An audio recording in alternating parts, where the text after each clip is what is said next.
Yo. Hey! Tabitha!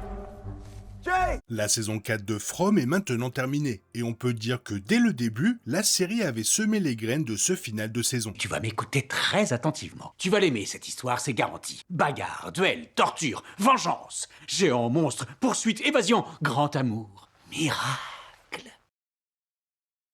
La révélation survenue près de l'arbre à bouteilles lors de la 3e saison a marqué un tournant majeur pour la série. Il est désormais évident que débloquer les souvenirs des vies antérieures de Tabitha et Jade au sein de la ville n'était que la première étape de leur lutte pour mettre fin au massacre cyclique. L'obstacle suivant, bien plus ardu, consistait à récupérer les ossements dans la grotte. Alors que le plan de Jade, digne d'un savant fou, prenait forme, les habitants de la ville mettaient en place un plan pour déraciner l'arbre à bouteilles et créer ainsi une issue de secours pour Tabitha, Jade et les ossements tout juste récupérés. Comme le soulignait Jade, aucune meilleure solution ne s'offrait à eux. Ils ont donc poursuivi leur projet, malgré l'insistance de Victor et du garçon en blanc pour que l'arbre à bouteilles reste intact. Si les habitants de Fromville communiquaient mieux que jamais au cours de la 4e saison, la transformation de l'homme en jeune en Sophia a bouleversé leurs plans les mieux élaborés, alors même que la plupart d'entre eux ignorent tout de ces manigances. Les projets des habitants concernant les ossements et l'arbre à bouteilles, ainsi que les efforts de l'homme en jaune pour les contrecarrer, ont abouti à un dénouement mortel lors du final de la saison 4.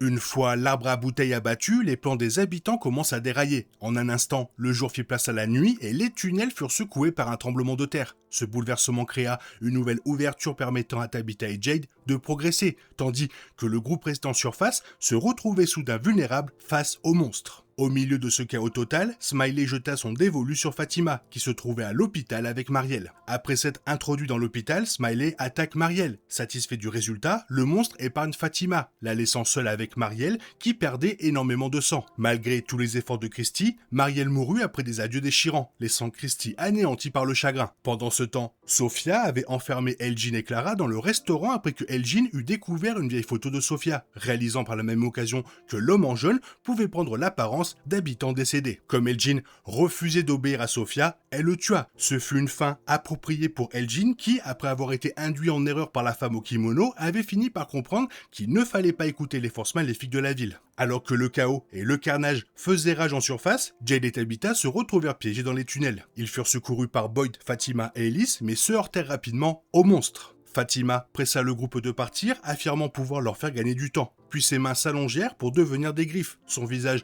se déforma et elle affronta la horde de monstres, étant elle-même devenue l'un d'entre eux.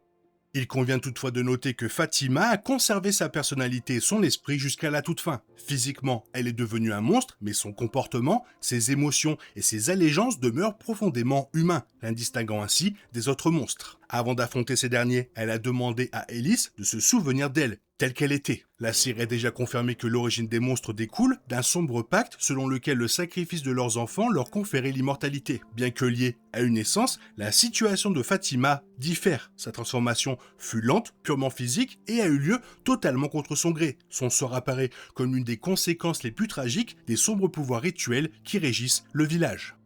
En affrontant les monstres dans le tunnel, Fatima a probablement permis à Tabitha, Jade, Boyd et Ellis de gagner assez de temps pour s'enfuir avec les ossements. Bien qu'elle ait été largement surpassée en nombre, les capacités monstrueuses qu'elle venait d'acquérir lui ont sans doute conféré la force de livrer un combat plus acharné et plus long que ce dont ses 4 compagnons réunis auraient été capables. C'est la véritable raison pour laquelle Fatima a insisté pour pénétrer dans les tunnels. Sa décision immédiate de renvoyer tout le monde, sa conscience d'être la seule à pouvoir leur faire gagner du temps et son ultime phrase à Ellis témoignent toutes du fait qu'elle avait déjà compris ce qui lui arrivait. La construction du golem a aidé Fatima à garder espoir, mais la mort de Marielle lui a probablement apporté la lucidité nécessaire pour se sacrifier. Fatima a passé la majeure partie de la saison 4 à construire son golem qui finalement est le symbole de ce qu'elle est probablement devenue. Fatima est maintenant la seule qui peut protéger les habitants des créatures. Il y a bien sûr plusieurs points qu'il faudra éclaircir, comme le fait de se nourrir, mais elle pourrait être la seule capable d'aider les habitants pour la suite, si toutefois elle n'est pas retenue prisonnière ou tuée, et un changement d'alliance ne sera, à mon sens, pas jouable. L'avenir nous le dira.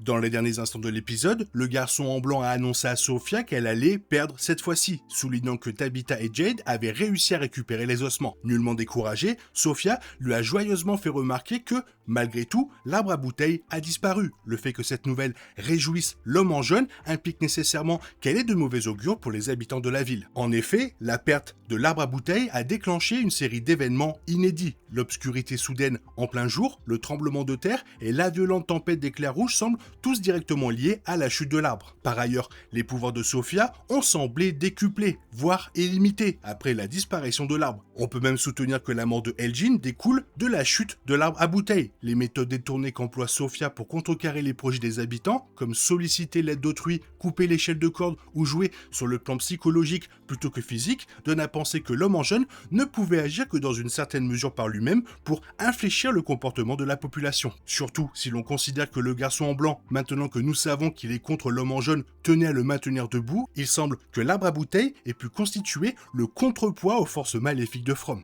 Bien que l'on puisse apparemment se fier aux intentions du garçon en blanc, ses méthodes et ses motivations demeurent pour le moins obscures. Lorsque Victor a tenté de sauver l'arbre à bouteilles, Boyd a légitimement demandé pourquoi. Car si l'enjeu était si crucial, pourquoi le garçon en blanc ne s'était pas manifesté devant eux tous pour leur délivrer un message plus explicite qu'une simple mise en garde aussi vague qu'inquiétante. Victor, tout aussi évasif mais presque certainement dans le vrai, a alors insisté sur le fait que ça ne fonctionne pas comme ça. Cela est probablement lié à la révélation marquante de Sophia selon laquelle ce lieu est bâti sur le rituel. Mais qu'il soit devenu une figure redoutable, l'homme en jaune semble également soumis à certaines limites, lesquelles ont peut-être été anéanties en même temps que l'arbre à bouteilles. Avant la perte de cet arbre, Sophia adoptait une approche plutôt indirecte, se contentant de ruser, d'induire en erreur et de contraindre autrui à agir selon ses volontés. Tout comme Julie ne peut pas changer une histoire qui a déjà été racontée, l'homme en jaune semble lui aussi contraint de laisser les événements suivre leur cours naturel, ne pouvant que tenter de les orienter indirectement dans une certaine direction.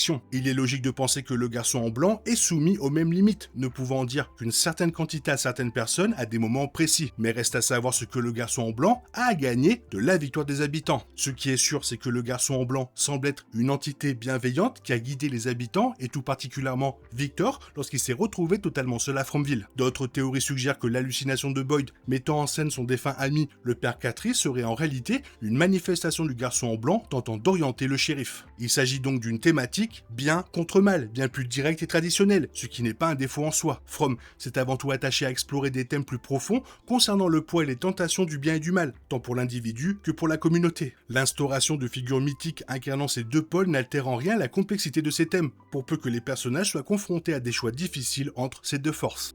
Après tout ce qui s'est passé dans cet épisode, la 5e et dernière saison marquera une rupture majeure par rapport aux saisons précédentes. Un élément inédit et crucial est le fait que tous les talismans sont désormais hors de portée. Après les avoir rassemblés, Sophia les a jetés dans l'arbre lointain, les rendant ainsi définitivement inaccessibles. Bien que certains personnages, comme Boyd, Donna et Victor, aient raconté ce qu'ils ont vécu avant la découverte des talismans, la série n'a jamais montré directement la ville privée de ces derniers. Si From a multiplié les allusions inquiétantes à une fin imminente et au temps qui presse, la perte des talismans instaure une véritable course contre la montre, car les habitants ne peuvent survivre bien longtemps sans eux. Il faudra aborder le talisman qui se trouve sur la porte dans la cave de Colony House, car seuls Jade et Randall étaient au courant. On peut dire que celui qui était avec Jade et Tabitha est perdu, il se trouve sous terre et probablement sous les rochers suite au tremblement de terre. Maintenant que les ossements ont été récupérés, le prochain défi pour la ville est de savoir quoi en faire, une question à laquelle Jade a déjà admis ne pas avoir de réponse. Si le garçon en blanc semblait penser que la récupération des ossements faisait pencher la balance en faveur des habitants, sa conversation avec Sophia laisse entendre que la bataille est loin d'être terminée. Alors, que faut-il faire avec les os ? Les brûler, leur donner une sépulture correcte, les porter jusqu'au phare? Est-ce que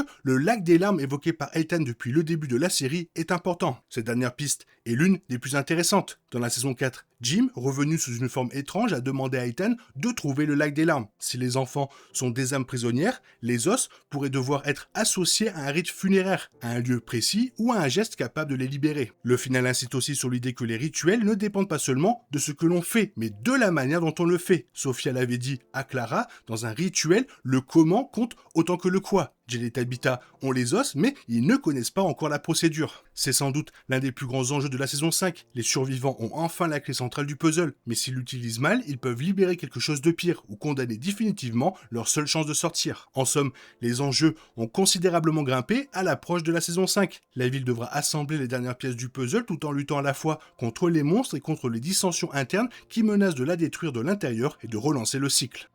Est-ce que vous avez tous vu Widows Bay sur Apple TV? Si ce n'est pas le cas, foncez la regarder tout de suite. Si vous l'avez vu, vous savez que la série a consacré un épisode entier de flashback pour nous montrer à quoi ressemblait l'île au XVIIIe siècle. J'aimerais voir quelque chose de ce genre dans la saison 5, un épisode entièrement dédié aux origines de Fromville. On ignore depuis combien de temps cet endroit existe. Il recèle des vestiges de différentes époques, dont certaines remontent au XVIIIe siècle. Alors oui, je pense qu'il serait intéressant de savoir qui a créé ce lieu et pourquoi. J'ai une théorie selon laquelle l'homme en jaune et le garçon en blanc sont deux dieux rivaux qui ont créé Fromville pour déterminer lequel d'entre eux est le plus puissant, tout en utilisant les humains comme des pions sur un échiquier. Si c'est bien le cas, ce serait passionnant de découvrir comment ils en sont venus à créer Fromville, d'avoir un aperçu des différents cycles traversés par le lieu et de voir comment ils en ont modifié les règles à l'issue de chaque cycle. C'est la dernière saison, va falloir sortir du très lourd. Je n'ai pas envie de me retaper encore une fois des interactions fades entre les personnages et des frayeurs sans aucun impact. Est-ce trop demandé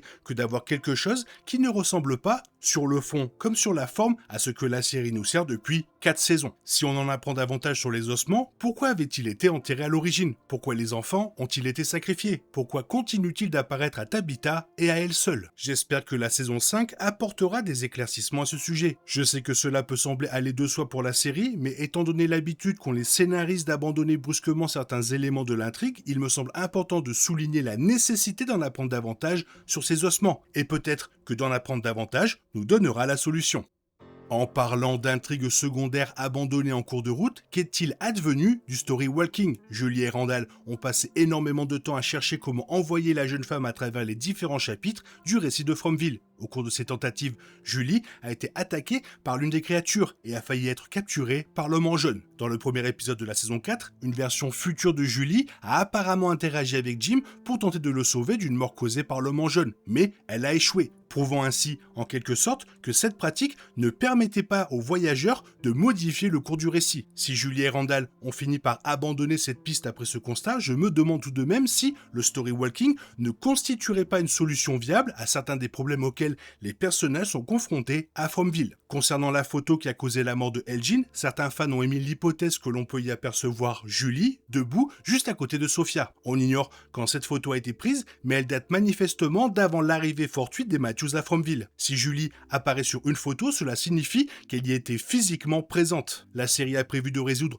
tous les mystères lors de la dernière saison, mais compte tenu de la complexité inhérente au voyage dans le temps, je ne serais pas surpris qu'ils finissent par totalement laisser tomber cette histoire de story walking, et ce serait vraiment dommage. J'espère que la saison 5 offrira une véritable conclusion aux habitants coincés à Fromville depuis Dieu sait combien de temps. Ils sont bien obligés. Non, les créateurs de la série ne peuvent pas nous pondre une fin ambiguë. Si, vraiment, pour être honnête, attendez-vous plutôt à ce que les scénaristes ne prennent aucun risque et optent pour une fin qui ne résout rien du tout. Car ils savent pertinemment que s'ils choisissent une conclusion amère, les gens seront furieux. S'ils optent pour une fin trop mielleuse, un autre groupe de spectateurs sera tout aussi mécontent. Alors oui, il risque d'hésiter et de boucler l'histoire en laissant la fin ouverte à l'interprétation du public. Si tout cela s'avère n'être qu'un rêve de l'un des personnages, je serais vraiment furieux. Je déteste ce genre de procédé au cinéma. Si je vois ça après 4 saisons d'une série, je risque d'exploser de rage. Je prie pour que les créateurs s'engagent dans une voie solide et offrent aux personnages le dénouement qu'ils méritent. Vous savez ce qui serait particulièrement doux amer si tous les habitants retrouvaient leur vie normale, la trouvaient ennuyeuse et finissaient par regretter la vie à Fromville. Bref, voilà ce que j'aimerais voir dans la saison 5. Si vous avez un avis sur la question, n'hésitez pas à m'en faire part dans la section commentaires juste en dessous de la vidéo. Donc, qu'une chose à dire, vivement la saison 5. Toi, qu'est-ce que tu en penses? Qu'est-ce que tu aimerais voir dans cette dernière saison? Fais-le moi savoir dans la zone commentaire et comme d'habitude, bisous bisous, bye bye.